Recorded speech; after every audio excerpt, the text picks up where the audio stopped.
FM. Naniniwala ba kayo sa true love? Siyempre, para sa mga nabigo at naloko na, sasabihin nila na hindi. Walang true love. Walang forever. Pero, sa mga katulad kong nakasaksi ng isang kwento ng totoong pag-ibig, Mayora, oo, ang isasagot ko. Sa kwentong ibabahagi ko sa inyo ngayon, ibang klase ng true love ang nasaksihan at naranasan ko, na sana ay makapagbigay ng inspirasyon, aral at ngiti sa inyong mga puso. Mayora, tawagin niyo lang ako sa pangalang Catalina, 30 years old, mula San Pablo, Laguna. Dalawa lang kaming magkapatid ni Andrea at ako ang panganay. Mula pagkabata, ni minsan ay hindi namin naranasan na magkaroon ng isang masaya at buong pamilya. Mayor at mga idol, sumakabilang bahay ang tatay namin. Habang si mama naman ay parang walang balak na magpakaina sa aming magkapatid. 10 taon pa lang ako noon. Habang 8 taon naman si Andrea, nang isang araw ay iwan kami ni Mama sa lolo at lola namin. Sina Lolo Enrico at Lola Gloria. Mabait naman sila Mayora, lalo na si Lola. Pero dahil hindi naman namin sila madalas nakakasama, kaya medyo ilag pa kaming dalawa ng kapatid ko sa kanila. Mayora, nung iwan kami ni Mama, nangako siya na babalikan niya kami. May kailangan lang daw siyang asikasuhin sa Maynila at walang magbabantay sa aming dalawa. At total, summer vacation noon kaya ayos lang sa amin na matili kila Lola. Pero, lumipas sa mga araw at linggo, hindi nagpakita ni Anino ni Mama sa aming dalawa. Mayora, hindi niya naisipang tumawag man lang upang kamustahin kaming dalawang magkapatid. Andrea, bakit gising ka pa? Mag-alas 11 na ng gabi Dapat natutulog ka na. Ikaw din naman Di ka pa rin naman natutulog. Di kasi ako makatulog Ang dami ko iniisip. Ano naman iniisip mo? E di kung kailan tayo babalikan ni Mama dito kay na Lolo at Lola. 3 linggo na tayo nandito pero wala pa rin sila. Ate, sa tingin mo kaya babalikan pa kaya tayo ni Mama? Yung totoo, di ko rin alam Basta sabi niya babalik daw siya Nangako pa nga siya, di ba? Pero bakit hanggang ngayon wala pa rin siya? Hindi ko nga alam Sandali, kukuha ko ng gatas sa kusina para makatulog na tayong dalawa. Dito ka lang Sige.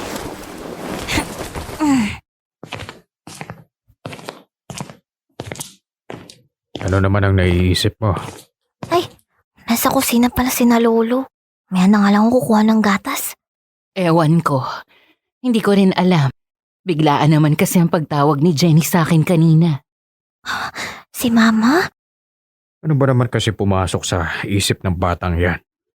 Ano bang akala niya sa mga anak niya, mga tuta na pwede niya lang iwan ng anumang oras na gustuhin niya? Ewan ko ba?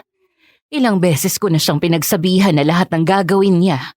Dapat pinag-iisipan niya munang mabuti. Nanay na siya ngayon.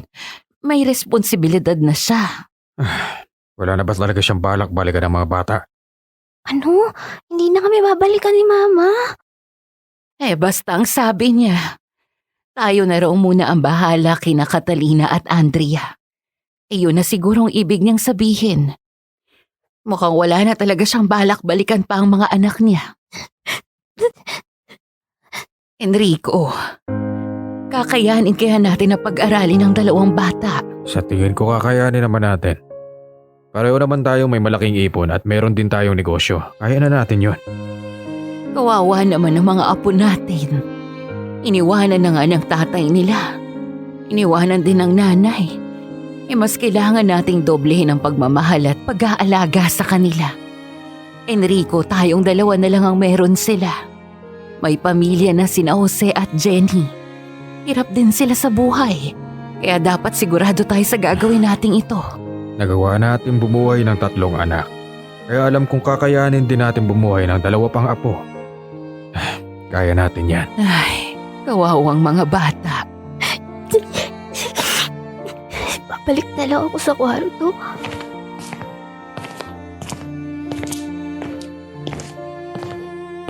Oh, ate, nasan na yung gatas? Ha? Wala na pala. Ubus na raw. Lo, ayos pa lang ate. Oo, ayos lang ako. Lamig kasi sa labas kaya parang sinupon ako eh. Sige na, tulog ka na. Okay. Sa edad na 10, naranasan ko agad ang ma-heartbroken. Pero hindi dahil sa isang lalaki, kundi sa sarili kong ina.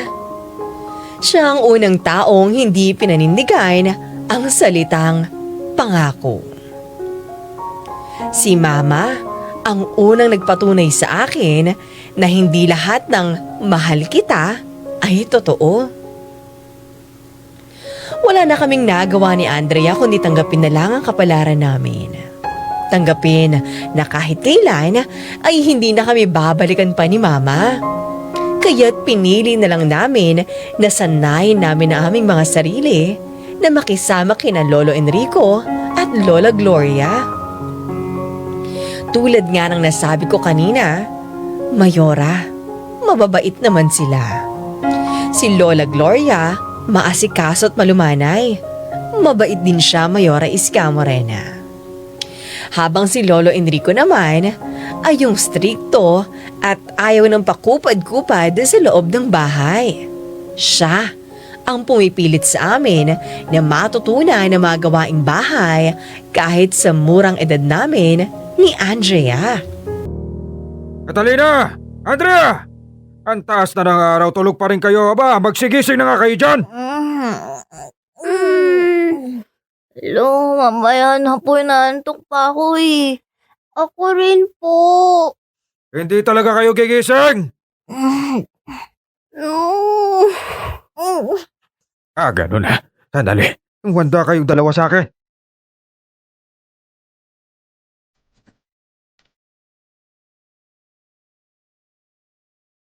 Tulog pa rin kayo, ha?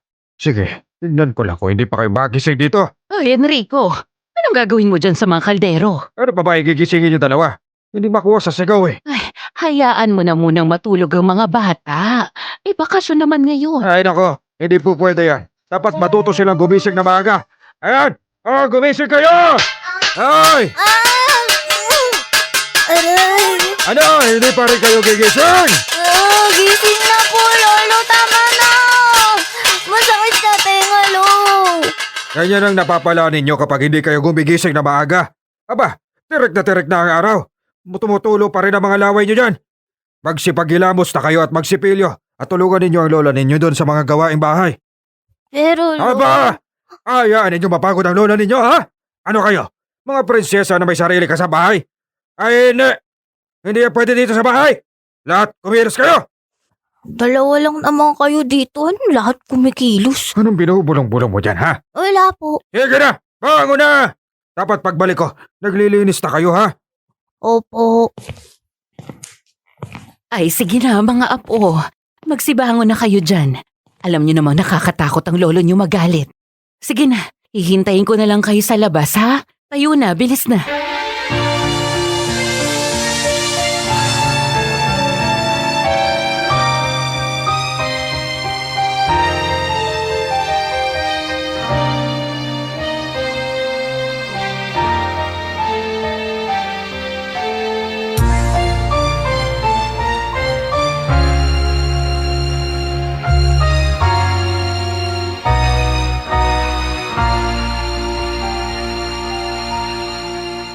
Dami naman natin hinugasan para namang walang katapusan to eh. Iyan mo na ate. Kesa naman mo pagalitan tayo ni Lolo Enrico. Tsaka nagluto ng merienda si Lola. Pandagdag sa tinda niya. Sayang din daw kasi yung kikitain niya eh. Oh, tapos ano? Tayo magiging tagahugas ngayon? Ate naman. Dapat di ba hindi tayo nagrereklamo? Pasalamat na nga lang tayo dahil kinupkup tayo nila Lolo at Lola eh. Pero ginagawa naman nila tayo mga alila. Sa mga edad natin, hindi dapat pinapagawa ng mga ganito eh. Dapat nga naglalaro lang tayo eh. Nagpapahinga dahil bakasyon. Ano ginagawa natin ngayon? Naguhugas. Sabagay. Pero ako, ayos lang ako sa ganito. Mas nakakapagod kasi maglaro, ate. Tsaka natututo pa tayo sa mga gawaing bahay. Isa pa, ang sarap kaya magugas. Ikaw lang ngayon, ako hindi. Oh, mga apo, tapos na ba kayo sa paghuhugas? Konti na lang po, Lola. May ipapagawa pa po kayo? Wala na. Sasabihin ko sana na pagkatapos nyo dyan, magpahinga na kayo. Kanina pa kayo kilos ng kilos eh. Ay, sandali. Patingin nga ako ng mga hinuhugasan nyo. Ay, malinis po lahat yan, Lola. Makintabad mo bango. Aba, oo nga ano. Very good. Very good talaga kayong dalawa. Buti na lang maganda ang nabili nating sabon. Smart dishwashing. Bawat pahid, linis solid. Smart dishwashing. Lola, di pwede na po kami maglaro. Oo naman. Baka naman po kasi magalit na naman si Lolo Enrico pag nakita niyang wala kaming ginagawa. Catalina, pagpasensyahan niyo na ang lolo niyo. Alam niyo namang talagang masungit yun eh. Pero wala naman siyang masamang intensyon sa ginagawa niya sa inyo. Ang gusto lang niya matuto kayo sa mga gawaing bahay. Para kapag lumaki na kayo, hindi kayo kawawa kasi alam niyong kumilos ng mag-isa. Naiintindihan niyo ba ako? Opo, Lola. Kaya huwag sasama ang loob kapag pinagsasabihan dahil lahat ng sinasabi namin para naman yan sa sarili niyong kabutihan. O sige na, tapusin niyo na yan para makapagpahinga na kayo. Salamat sa paghuhugas. You're welcome po, Lola. Mayores ka, Morena. Kung si Andrea ay masaya na sa poder ng lolo't lola namin, ako hindi. Naiinis ako dahil kung makapag-utos sila sa amin, lalo na si Lolo, para kaming mga kasambahay. Walis dito, lampaso doon, umaga tanghalit hapunan, kami ni Andrea ang naguhugas.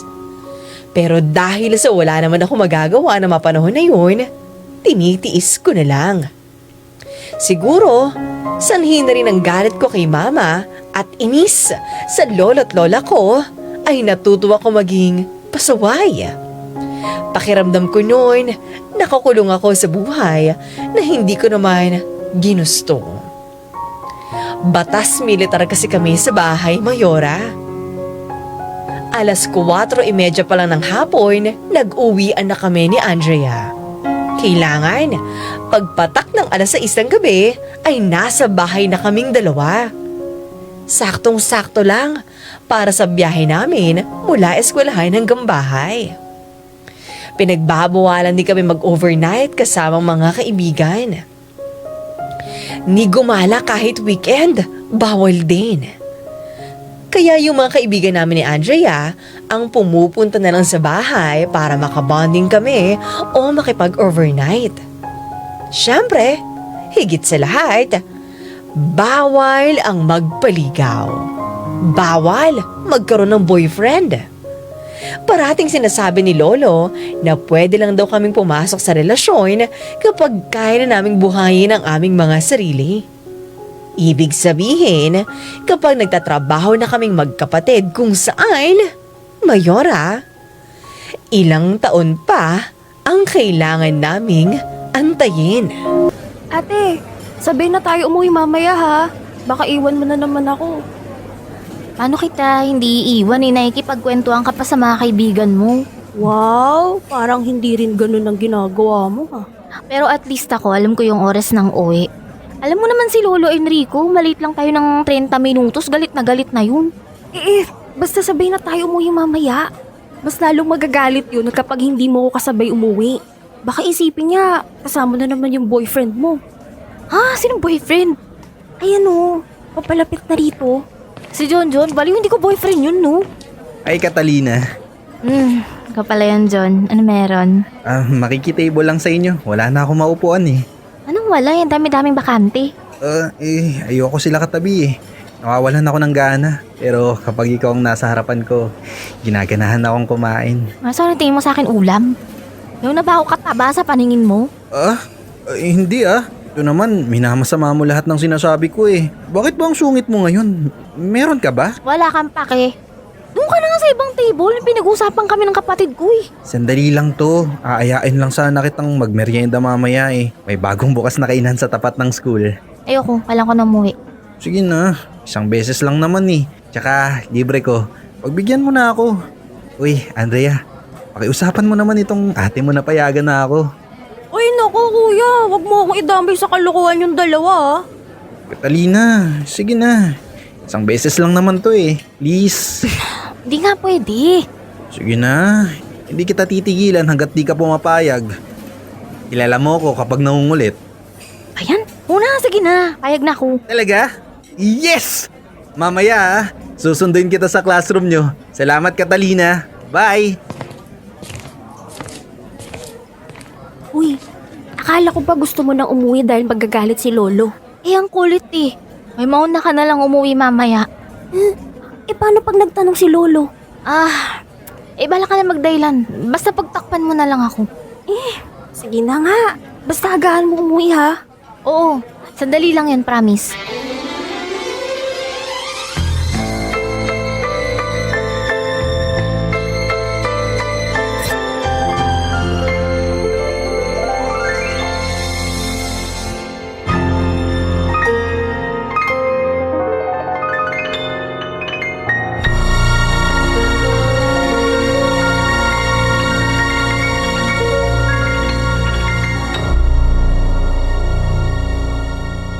Nakauwi din sa wakas. Huy ate, Mm. bakit ngayon ka lang umuwi? 8:00 na. Nag-chat ako sa'yo, di ba? Ang sabi ko gagabihin ako. Di ba sinabi kina Lolo? Sinabi ko pero hindi mo rin ba nabasa yung chat ko sa'yo? Ayaw nga pumayag at gusto ka na nga umuwi agad. Nawala na siguro ako ng data kaya hindi ko natanggap. Naku naman ate, ngayon ka pa talaga nawala ng data eh. Ay, kanina ka pa inaabangan ni na Lola. Galit na si Lolo. Bakit? Ewan ko, sinasabihan pa nga akong sinungaling eh, pinagtatakpan lang daw kita. Hindi kaya alam na niya na may boyfriend ka? Wala nga akong boyfriend. Ba't ba ang kulit mo? Naku ate, yan na si Lolo. Catalina! Catalina! Bakit ngayon ka lang umuwi? Kanina pa kami naghihintay dito. May ginawa lang po kasi kaming group project, Lola. Hindi ako naniniwala. Enrico, kumalma ka lang. Baka naman kasi mali ka nang nakita mo kanina. Baka naman hindi si Catalina yun. Ano po nakita? Itong lolo mo kasi. Sinabi sa akin na nakita ka raw niyang may kasamang lalaki na kumakain sa isang kainan. Iniisip niya na agad na boyfriend mo yon dahil nakaakbay daw sa'yo. Po, hindi po ako yun. Nasa group project po talaga ako. Oh, kita mo na, Enrico. Kailangan mo na yatang magsalamin at lumalabo na yung mga mata mo. Tumahimik ka nga dyan, Gloria! Kaya lumalaki sinungaling ang batang yan dahil masyado mo kinukonsente ang pagsisinungaling niya. Ikaw bata ka. Talaga bang paninindigan mo na nagsisinungaling ka? Totoo po yung sinasabi ko, Lolo. Hindi ka talaga magsasabi na totoo? Bibilangan kita na 3. Kapag hindi ka pa nagsabi, malilintikan ka talaga sa akin, bata ka. 1! Wala po talaga akong boyfriend, Lo. Hindi po siya yung kasama ko kanina. Dalawa! Lolo, maniwala kayo sa akin. 3! Andrea! Po. Kunin mo nga yung asin doon sa kusina. Dahil doon ko paluluhurin itong kapatid mo. Lo, wala po kasi. Hindi ko po yun boyfriend, Lo. Pero siya ang kasama mo kanina, di ba? Wala ka naman talaga sinabi na group project. Mata mo, nakita mo na. Nakita mo na. Napakasinungaling talaga nito eh. Uutuin mo pa ang lola mo. Alam mo naman na. Nako. Alam na namin ang gawain mo. Pinag-aaral ka namin. Binigay namin lahat ng pangangailangan mo tapos ganito lang ang gagawin mo. Pagsisinungalingan mo kami. Bakit? Hiniling ko ba sa inyong pag-aralin ako? Hindi naman Kayo ang kusang gumawa nun, hindi naman ako. Catalina! Bakit ganyan mo kausapin ang lolo mo? Kasi sumusobra na ho siya eh. Sumusobra na kayo. Gusto niyong kontrolin yung buhay ko. Bakit niyo ba yung ginagawa? Hindi ko naman kayo mga magulang ah. Lolo't lola ko lang kayo. Hindi kayong naglawal sa akin kaya dapat hindi niyo pinapakialaman ng buhay ko dahil... Gloria! Lang! Lolo at lola mo lang kami! Catalina! Baka nakakalimutan mo kung anong sakripisyo ang binigay namin sa inyo ng lolo Enrico nyo! Inako namin ang responsibilidad ng pagiging magulang namin sa inyo. Hindi dahil kadugo namin kayo, kundi mahal namin kayong dalawa. Dapat nga nagpapahinga na kami ngayon. Pero anong ginagawa namin? Nagpapatuloy kami sa pagtatrabaho para makapagtapos kayo sa pag-aaral. Catalina, akala niyo ba madali yon? Lalong-lalo na sa mga edad naming ito. Gloria, ang puso mo, baka mamaya baka mapano ka. Hindi! Sumusobra na tong batang ito. Pinipilit kitang intindihin, Catalina. Pero ang bastusin mo ang lolo mo ng ganito at pagsalitaan mo ng masakit ang asawa ko, hindi ako pwedeng manahimik. Ngayon, kung ayaw mong pakialaman ka, sige! Umalis ka ngayon sa bahay na ito. Hindi kita pipigilan. Walang pipigil sa'yo. Tingnan ko lang kung hindi ka gumapang pabalik dito dahil naranasan mo na ang hirap ng buhay. Abot hanggang langit ang sama na loob ko noon kina Lolo Enrico at Lola Gloria. Kahit anong paliwanag ang sabihin ko, hindi nila ako pinakikinggan. Kaya pagkatapos ng away na yun, nagkulong ako sa kwarto hanggang sa sumunod na araw. Dinadalhan na lang ako ni Andrea ng mga pagkain at pilit akong pinakakain. Nakakatawa lang dahil kung sino pa ang bunso, siya pa ang nangaral sa panganay. Pinagsabihan kasi ako noon ni Andrea. Sabi niya, malaki raw ang utang na loob namin kina lolo at lola. Sila ang nag-alaga, nagpaaral at nagmahal sa aming magkapatid. Lalo na nung iniwan kami ni mama. Ano man lang daw yung suklian namin niya ng pagmamahal, respeto at pagpapakita nang hindi nasasayang ang pera nila na ginagasto sa pag-aaral naming magkapatid. Sa katotohanan, Mayora, natauhan at napahiya ako. Tama nga ang kapatid ko. Totoong pagmamahal ang binibigay sa amin na lolo at lola. Habang ako, sinasayang ko ang mga pagkakataong iyon. Sobrang swerte namin dahil meron ng suwalo sa aming magkapatid ng mga panahon na yun. Na mismong ang nanay namin ang bumitaw sa amin. Mayora Iska Morena. Ngayon po ay nakakaramdam na ako ng pagkapahiya. Mayora Iska Morena, nung kinagabihan, masinsinan kong kinausap sina Lolo Enrico at Lola Gloria. Umiiyak akong humingi ng tawad sa kanila at nangako ako na magbabago na. Niyakap ako ng mahigpit ni Lola habang hinawakan naman ni Lolo mga kamay ko na para bang sinasabi sa akin na ayos lang ang lahat. Simula nun, Mayora, ay bumawi na ako sa kanila sa pamamagitan ng pagsunod at pag-aaral ng mabuti. Nakapagtapos nga ako ng high school bilang salutatorian. Kaya nagkaroon ako ng pagkakataon na makakuha ng half scholarship sa universidad na napili ko. Kumuha rin ako ng kursong Business Management, major in marketing habang naman si Andrea ay accounting ang kinuha niya. Siya ang nakakuha ng full scholarship dahil valedictorian naman siya nung high school. Mayora, laking ginhawa kina Lolo Enrico at Lola Gloria ang pagsisipag namin magkapatid dahil hindi ganoon kalaki ang gastusin sa amin. At nang makapagtapos ako sa pag-aaral, kaagad akong nakahanap ng magandang trabaho sa Maynila. Habang si Andrea naman ay nanatili sa San Pablo para doon magtrabaho at para mabantayan sina Lolo. Habang tumataas nga ang edad namin magkapatid, nakikita namin na tumatanda na rin sila. Si Lola, unti-unti nang humihina ang puso, kaya labas-pasok siya sa ospital. Malaki man ang ginastos namin ni Andrea sa pagpapagamot sa kanya, Mayora, ni minsan ay hindi kami nagreklamo. Dahil gagawin namin ang lahat para lang mas matagal pa naming makasama ang aming mga lolo at lola. Paging Dr. Di Pasupil. Dr. Di Pasupil, please proceed to the emergency room. Ate, bakit ganyan ka lang dumating? Kanina pa kita hinihintay eh. Traffic ako. Kumusta na si Lola? Ito, tulog pa rin. Ang sabi nga ng doktor, sobrang delikado na raw tong huling atake niya sa puso. Masyado na raw mahina ang katawan niya. Kaya sabi niya, mas mabuti raw kung ihanda na natin ang mga sarili natin. Anong ihanda? Sino siya para magsabi niyan? Gagaling pa si Lola. Yun sana yung sinabi mo sa kanya.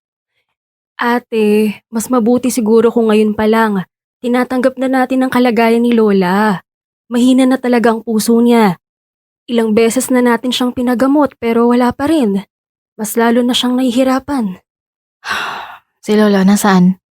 Pinauwi ko muna. Siya kasi ang nagbabantay buong gabi. Bakit mo naman hinayaan? Nagpumilit eh. Ano gusto mong gawin ko? Kalad ka rin ko siyang pauwi sa bahay. Ayaw niya ngang iwanan si Lola. Kung hindi pa nga ako nakiusap na magpahinga muna siya sa bahay at saka lang siya bumalik dito, hindi pa yun naaalis eh. Sige na, umuwi ka na, ako na bahala dito. Kasi kasuyin mo muna si Lolo. Sigurado kang kaya mo na rito ha? Kaya ko na to. Sige na, umuwi ka na. Sige ate.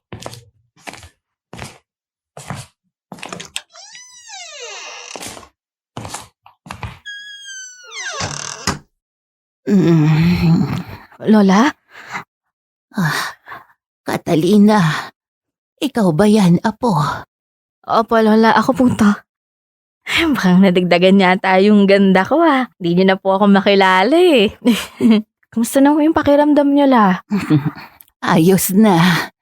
Lalo na't nandito ka na. O, kailan ka pa umuwi?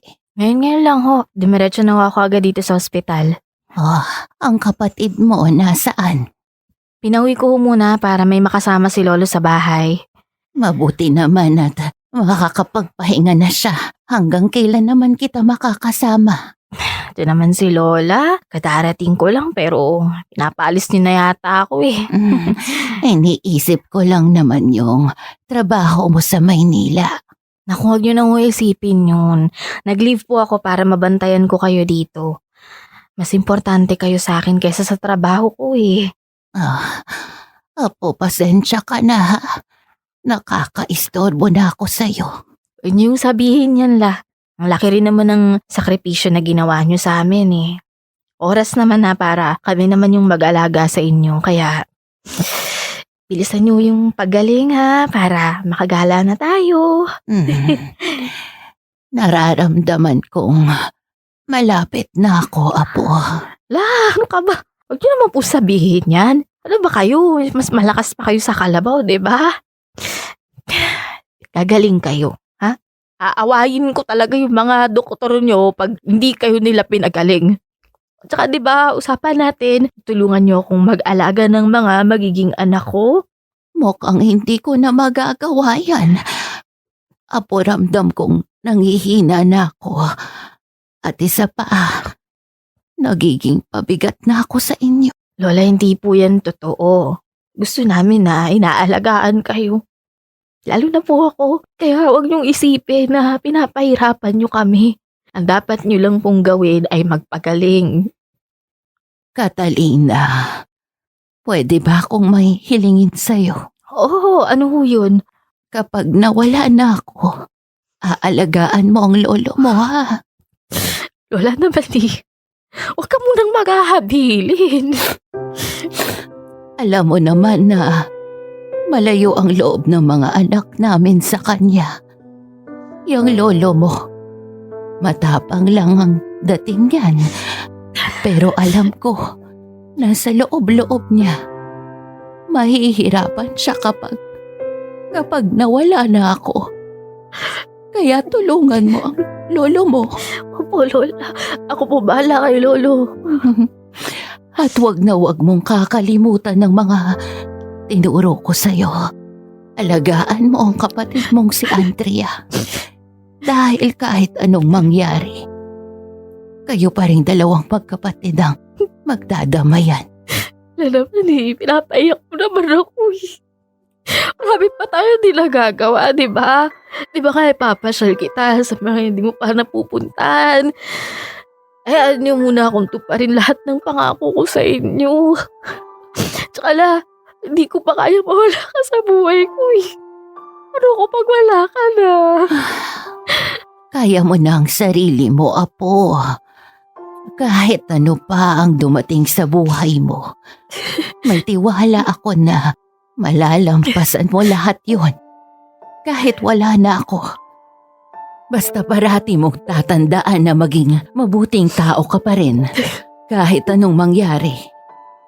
Na huwag kang makakalimot sa Diyos. Catalina, mangako ka sa akin na aalagaan mo ang sarili mo. Na hindi mo hahayaan na saktan o lokohin ka ng ibang tao. Hindi kita inalagaan para saktan lang ng iba. Naiintindihan mo ba ako? Opo. Huwag ka nang umiyak. Hindi niyo lang ako makikita.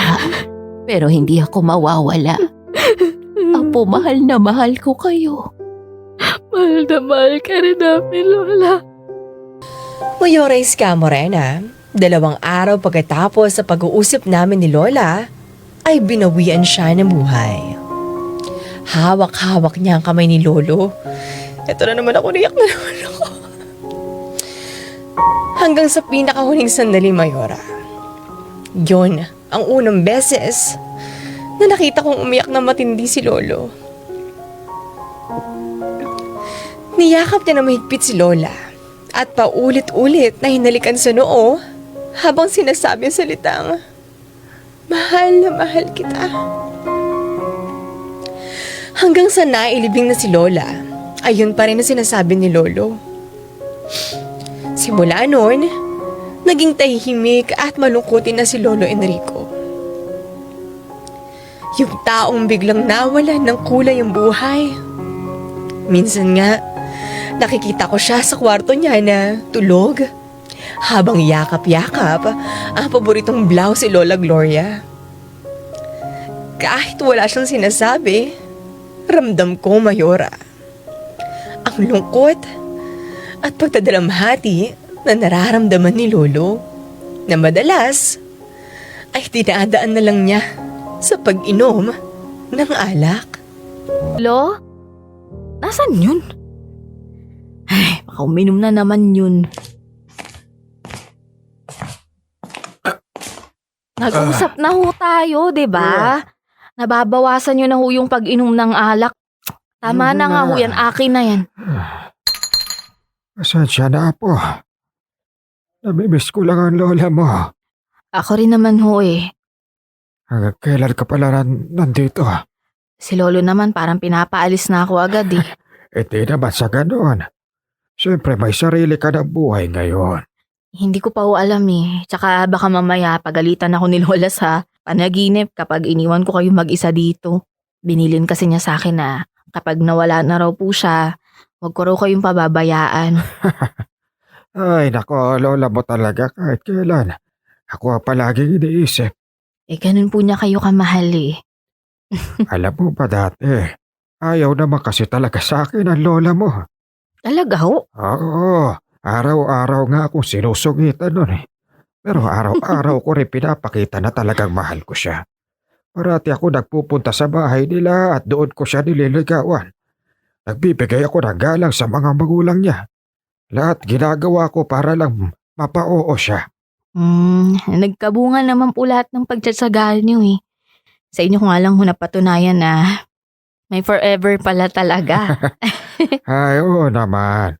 Kahit ganito ako, matapang pero ang lola mo talaga ang kahinaan ko. Siguradong nakangiti ngayon si Lola sa taas habang nakikinig sa inyo. Sobrang namimiss ko na nga talaga siya. Mabuti na nga lang nandito ka. Alam mo ba, ikaw ang paborito kong apo. Ako ho, paborito nyo? Seryoso ba kayo? Nung bata nga ako, halos araw-araw niyo akong pagalitan eh. Di ko nga makakalimutan yung pinalood niyo ako sa asin dati tapos halos hindi ako makalakad ng maayos nun. Padaldita ka kasi doon eh. Saka, ginawa ko lang yun dahil mahal ko kayo ni Andrea. Gusto ko na kahit mga bata pa lang kayo. Magaganda na ang asal ninyo. O tignan mo naman ngayon. Maganda na ang buhay ninyong dalawa. Bakit niyo ho pala ako naging paborito? Kamukha mo kasi ang lola mo. Kapag nakikita kita, parang kasama ko na rin siya ngayon. O edi sobrang ganda ko po pala lo, kamukha ko si Lola eh. Oo naman. Pero totoo lang, kapag umalis ka na, nalulungkot ako. Kasi siyempre, ako na lang ang mag-isa rito sa bahay. Wag ho kayong mag-alala. Kausapin ko po si Tita Jenny na samahan po kayo dito. Ay nako, hindi mo maaasahan na kahit na sino sa mga tito at tita mo. Alam mo namang malalayo ang loob nila sa akin. Akala nila mga hindi ko sila mahal dahil masyado ako mahigpit sa kanila. Pag hindi nila alam, ginagawa ko lang naman yun dahil ayoko mapariwala sila sa buhay nila. Di sige po. Dito na lang po ako magtatrabaho sa atin. May mga mapapasukan naman po ako dyan.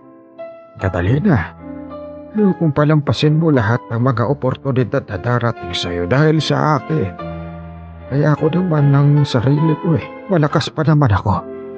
Kung gusto mong magtrabaho sa Maynila, sige, lumuwas ka. Susuportahan kita. Ay, nako si Lolo. O siya ganito ho.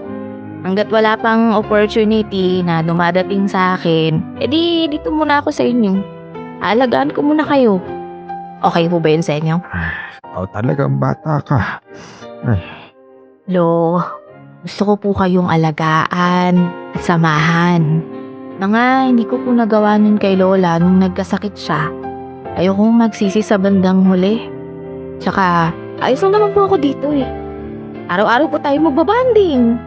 Okay po ba yun? sige. Ikaw ang bahala. Ayan. Tsaka isa pa para may taga-awat din po sa inyo kapag umiinom kayo. Kunwari ako si Lola, tapos sisermonan ko rin po kayo. Mayora Iska Morena, hindi ako nadalawang isip na mag-resign sa trabaho ko sa Maynila para bumalik sa San Pablo. At sa awa naman ng Diyos, kaagad akong nakahanap ng mapapasukan. Dahil doon, magkakasama na ulit kami ni na Andrea sa bahay. Tulad ng pinangako ko kay Lola Gloria, inalagaan at binantayan ko ng mabuti si Lolo Enrico. At pagkalipas ng 1 taon, unti-unti na siyang naging maayos. Pagtatanim sa likod ng bahay namin ang pinagkakaabalahan niya at hinahayaan lang namin siya doon ni Andrea. Basta, kung saan siya masaya, ay ayos lang sa aming magkapatid. Mayora sa paglipas sa mga buwan, naging sakitin si Lolo Enrico. Humina ang atay niya rito. Dahil sa madalas na pag-iinom niya.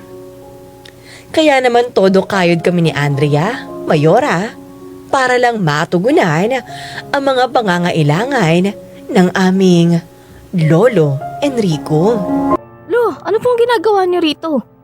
Nagtatanim na naman ho kayo? Oo, hindi ko kasi naayos kanina ng umaga. Ay, ang dami niyo na po palang natanim dito. Oh, may malunggay pa. May papaya. Bah, pwedeng-pwede na tayong magtinolang manok niyan. Umitas ka na lang dyan. Meron pa nga ako mga tanim na sili dito eh. Ayos yan, Lo. Kulang na lang bahay kubo sa may banda rito, ah. Pero balita ko po, inaaya niyong mag-inom si Miguel, ah. Kala ko ba nagkaintindihan na tayo na hindi na kayo pwedeng uminom? Minsan lang naman, Apo. Pagbigyan mo na ako. Yun Ah, lang naman. kahit na lo, kapag bawal, bawal. Baka mamaya maospital ka na naman yan. Hindi yan.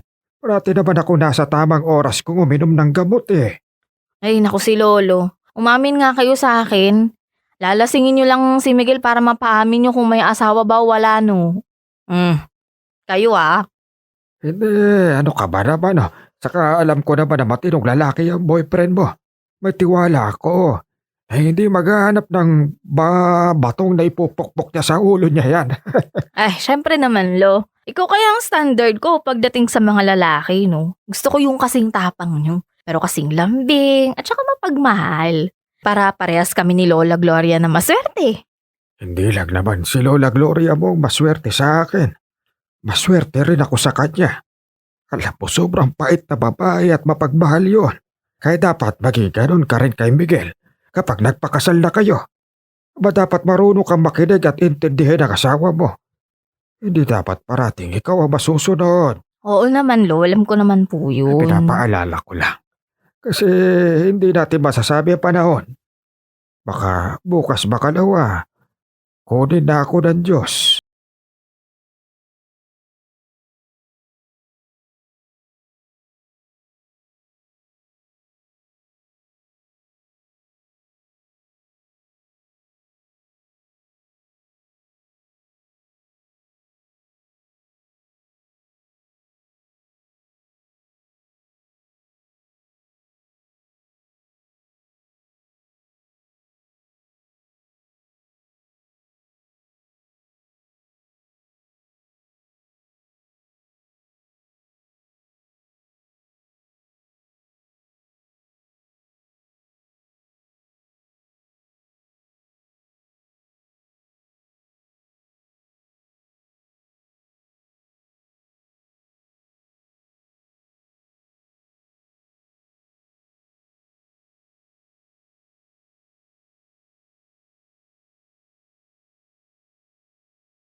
Idol at Mayora, masaya ako dahil kahit papano ay nakasama at nakilala ni Lolo ang napangasawa ko ngayon na si Miguel. 1 taon pa lang nang kamamatay ni Lola Gloria ay sumunod na si Lolo. Naabutan na lang namin na wala na siyang buhay sa kwarto. Ayon sa mga doktor, cardiac arrest ang kinamatay niya. Pinagtabi namin ni Andrea mapuntod nilang dalawa. Nakangiti kami habang pinagmamasdan ang puntod nilang mag-asawa. Dahil hanggang sa kabilang buhay, pinili pa rin nila na makasama ang isa't isa. Mayora, halos 2 taon na rin simula nang mawala si Lolo Enrico. 3 taon naman si Lola Gloria. Pero hanggang ngayon, nasa mga puso pa rin namin ni Andrea ang mga aral, payo at totoong pagmamahal na binigay nila sa amin. Isang pag-ibig na kahit kailan ay hindi mawawala sa buhay namin. Sina Lolo Enrico at Lola Gloria ang unang nagpatunay sa akin na totoo ang true love. Sa kwento nilang dalawa at sa kwento naming 4. Mga idol at Mayores Camorena, hanggang dito na lang ang aking kwento. Maraming salamat sa pakikinig nito. Hanggang sa muli, yours truly, Catalina.